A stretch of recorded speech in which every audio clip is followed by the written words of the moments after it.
Cheering the Cowboy, a Royal Brothers Christmas novel, Grapeseed Falls Romance, Book 7, written by Liz Isaacson, performed by Caroline Mclaughlin. Chapter 1.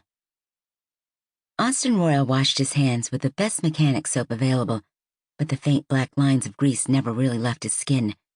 It would have to be enough. He was already late, and there was nothing that made him jumpier than walking into church after the sermon had started, something his parents had ingrained in him since he was a boy. He took a few precious seconds to smooth his beard, thinking it had come in quite nicely, despite what his brothers said.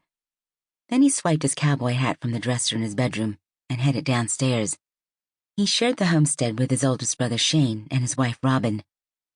They'd been married for about 3 months now, and everyone had worked out a system to keep them stepping on each other's toes. Dylan had taken over Robin's tiny house, a 208-foot square home that she'd parked way down on the end of Cabin Row, where Dylan spent most of his time anyway. He'd built one new cabin already, and had the skeleton of another going up.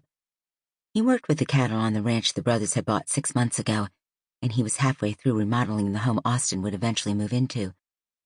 Austin grabbed his keys from the hook by the door in the kitchen.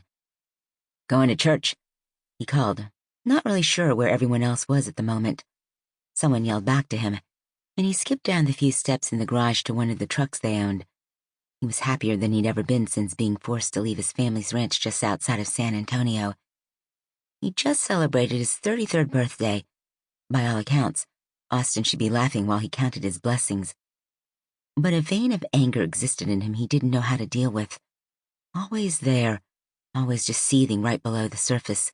The negativity felt like a black plague on his soul. He'd been trying to get to church every week, and sometimes that helped. But he was starting to suspect that it wasn't enough, that nothing would be able to cure him from this darkness he felt inside himself. He kept the music off as he drove, using the 30-minute drive to mentally run through his upcoming week. He craved this solitude, as he'd been working with the 3 ranch hands that had come with Triple Towers when he and his brothers had bought it. Oker and Carlos were friendly enough. They'd educated all the brothers about where things were and how things were done. Shane had changed almost all of it, because the ranch was in complete disrepair, both physically and financially. Dylan had taken care of the outbuildings. Together, he and Shane were working on the pasture rotations, getting more hay planted, and dealing with all the legal rights with the water on the ranch. Austin had been tasked with all the horse care, which wasn't much, considering they had 4 horses. Shane had brought one over from Grapeseed Ranch, where the brothers used to work, and Dylan and his fiancée. Sample complete. Ready to continue?